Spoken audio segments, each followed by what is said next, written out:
내가 얼마나 교회 생활을 오래 했느냐, 이것은 하나도 중요한 것이 아니죠. 얼만큼 성화되어 우리에게 얼마나 많은 사람들이 나오느냐, 그거 중요한 것이 아니라 우리 교회 교인들은 구원받고 나서 얼마나 우리 주님을 닮아 있을까. 이게 바로 sanctification, 성화의 영성. 철로 역정은 계속 성화를 강조합니다. 자, 두 가지 했습니다. 첫째가 뭐예요? 오직 성경의 영성. 둘째, 회심의 영성. 세 번째는 성화의 영성. 성화, sanctification, 성화의 영성. 여러분이 이제 철로 역정 순례길을 가다 보면 십자가 언덕에서 사실상 회심이 이루어졌다고 할 수가 있는데, 그 출발을 해서 십자가 언덕까지는 전체에서 한 4분의 1밖에 안 돼요. 전체 4분의 1밖에 안 돼요.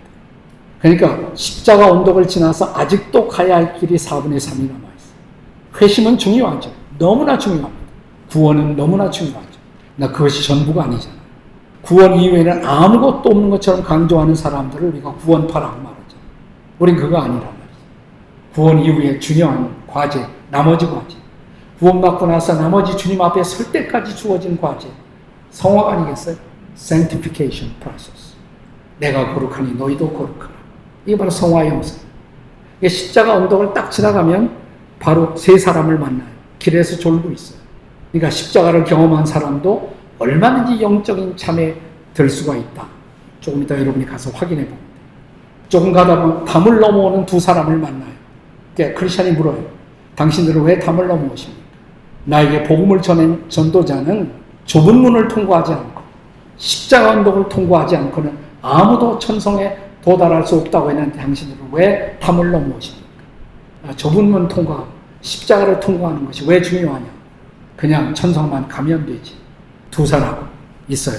그 두 사람이 누군가 여러분이 확인해 보세요.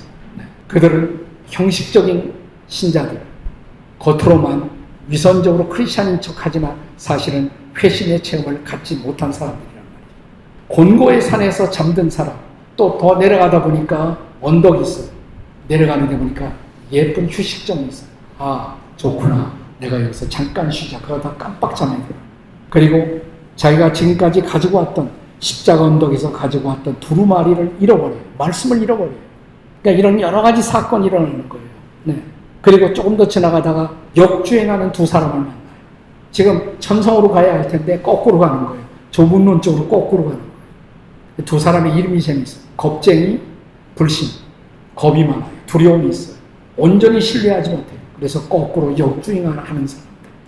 그러니까 이런 미혹의 덫에 빠지지 않고 우리는 계속 앞으로 갈 수가 있는 청교도 시대에 태어난 유명한 고백이 있습니다. 유명한 고백이에요. 우리가 지금도 많이 말하고 서양 사람들이 많이 사용하는 명언이죠. No cross, no crown. 십자가 없이는 멸류관도 없다. 그러니까 고난이 없이는 멸류관도 없다. 이런 고난의 역경들을 디디고 마침내 우리는 조금씩 주님을 닮아가고 성화된단 말이죠. 내가 얼마나 교회 생활을 오래 했느냐, 이것은 하나도 중요한 것이 아니죠. 얼만큼 성화돼요. 우리에게 얼마나 많은 사람들이 나오느냐, 그거 중요한 것이 아니라 우리 교회 교인들은 구원받고 나서 얼마나 우리 주님을 닮아 있을까. 이게 바로 sanctification, 성화의 영성. 철로 역정은 계속 성화를 강조합니다. 이제 5가지 영성. 첫째는 뭐였어요? 오직 성경의 영성. 둘째, 회심의 영성. 세 번째, 성화의 영성. 그리고 네 번째는 전투하는 교회의 영성. 다 같이 전투하는 교회의 영성. 그냥 교회라고 안 모르고 전투하는 교회. 우리가 신학에서 교회를 분류할 때 전투하는 교회, 승리하는 교회, 혹은 유니버셜 처치, 로컬 처치 이렇게 둘로 나누잖아요. 승리한 교회는 완성된 교회예요. 그렇죠. 우주적 교회는 지역 교회하고 틀리죠. 거기는 어려움이 없어요. 그러나 우리가 이 지상에서 경험하는 지역 교회들은 아직도 싸움을 싸우고 있는 교회예요. 전투하는 교회입니다. 전투하는 교회 영성. 자, 우리가 철로 역정을 걷다 보면 많은 고난의 장치들이 있어요. 어려움을 경험하는 사건들이 일어나요. 그러나 어려움만 경험한다면 우리는 그 길을 갈 수가 없겠죠. 그 고난의 길에서 우리를 다시 일으켜 세우고 우리에게 새로운 힘을, 동기를 부여받고 다시 일어나 가게 하는 4가지 중요한 장소가 있어요. 저는 4가지 장소가 다 교회의 상징이라고 생각해요. 교회의 상징.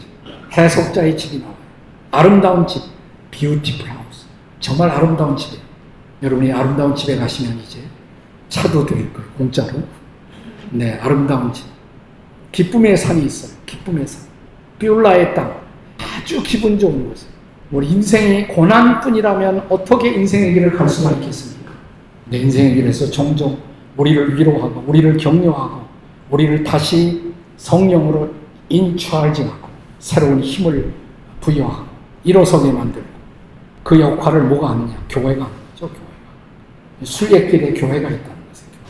이 네 가지는 다 교회의 상징이에요. 그래서 순례길을 걸으면서 네 가지의 상징이 주는 의미를 마음에 깊이 한번 새겨보세요. 그러나 여전히 우리가 걸어가는 그 길에는 골짜기가 있어요. 대표적인 골짜기, 겸손의 골짜기. 너무너무 힘들어요. 이 골짜기를 가는 동안에 상처를 많이 입어요. 그런데 크리스찬이 이런 고백을 합니다. 그러나 이 상처가 나를 겸손하게 만든다. 이 상처 때문에 나는 기도의 무릎을 꿇었다. 인생에 상처가 없다면 누가 기도하겠습니까? 상처가 없다면 인생을 얼마나 우리가 가볍게 보겠습니까? 상처가 우리를 기도하게 만들어요. 상처가 우리가 주님을 붙들게 만들어요. 그런데 겸손의 골짜기를 끝나자마자 또 골짜기가 기다리고 있어요. 그게 사망의 무참한 골짜기, 더 어두운 골짜기, 더 역겨운 골짜기가 기다리고 있어요. 그게 인생이라는 말이죠. 우리가 사는 인생. 근데 이런 모든 골짜기에서 사탄과 싸우는 거예요. 영적 전쟁을 해요. 영적 전쟁이라는 단어를 맨 처음 본격적으로 쓴 사람이 존 번연입니다. 영적 전쟁, spiritual warfare, 영적인 전쟁.